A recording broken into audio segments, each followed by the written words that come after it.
Hi guys! Welcome back to my YouTube channel. Lizel Mingolyo po ang inyong lingkod at nagsasabing, business, mind on your business.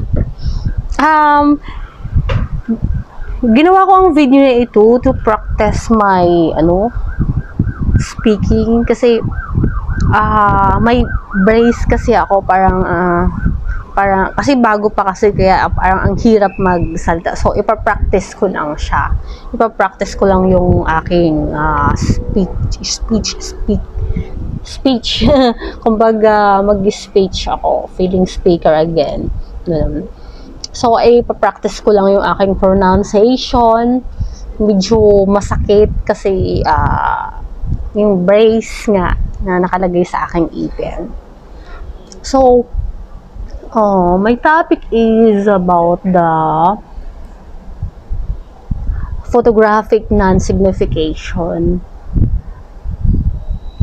We have seen that the code of connotation was apparently neither natural or artificial, but historical, or perhaps one should say cultural. It's signed as gestures, attitudes, expressions, colors, or effects endowed with certain meanings by virtue of the practices of a certain society. The link between the signifier and signified, strictly speaking, the signification remains, if not unmotivated, at least entirely historical. Hence, we cannot say that modern man projects into his reading of the photograph certain characterial or eternal feelings and values. Infra or transhistorical feelings and values, unless we make it clear that signification is always elaborated by a specific history and society. Signification is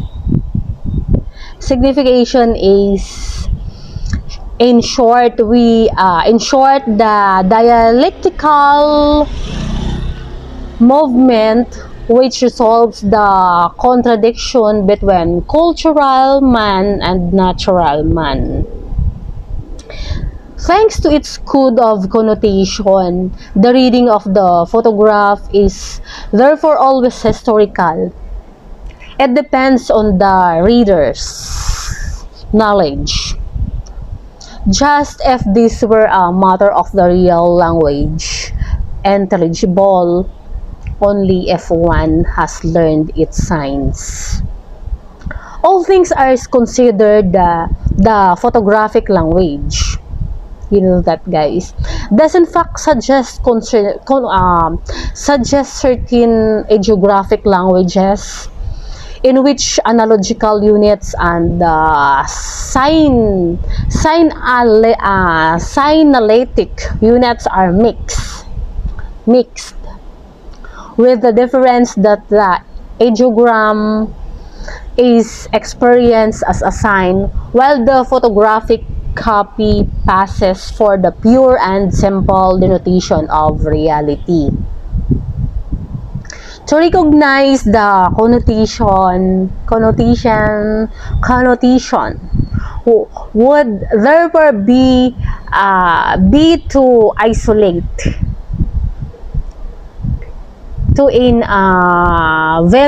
inventory, and to structure all the historical elements of the photograph, all the parts of the photographic surface which derive their very discontinuity from a certain knowledge on the reader's part, or one might say his cultural situation.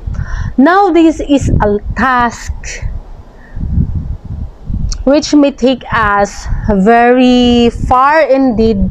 No one knows if there are neutral parts of a photograph, or at least it may be that utter non-signification in photographs is altogether exceptional. In order to solve this problem, we should first have to elucidate completely the mechanism of reading and the physical and no longer semantic meaning of the term.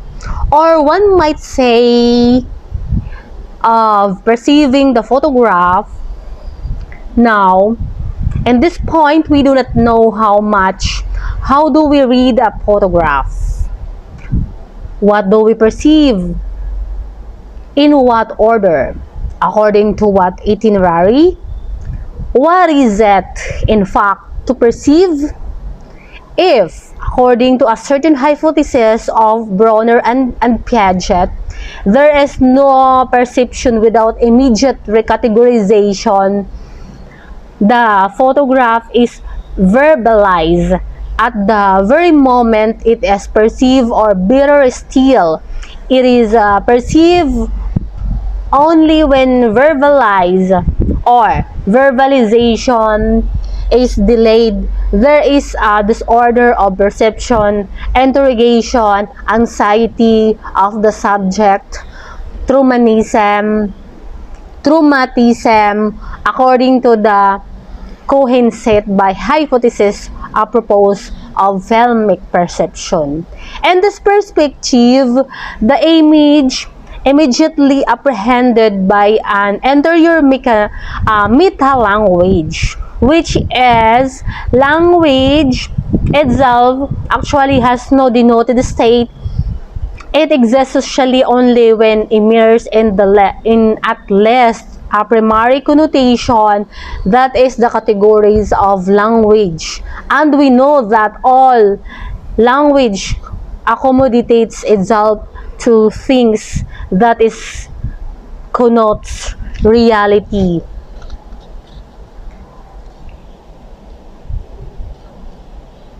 Even if only be articulating it, the connotation of the photograph would therefore coincide grosso modo with the major connotation levels of language.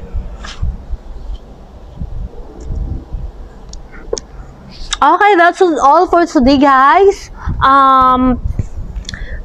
Please subscribe my YouTube channel. Bago po kayo sa aking YouTube channel, panoorin nyo po ang aking YouTube channel at paki-subscribe na din po. Lizelle Mengolio po ang inyong lingkod at nagsasabing, business, mind on your business. Maraming salamat po. Bye-bye!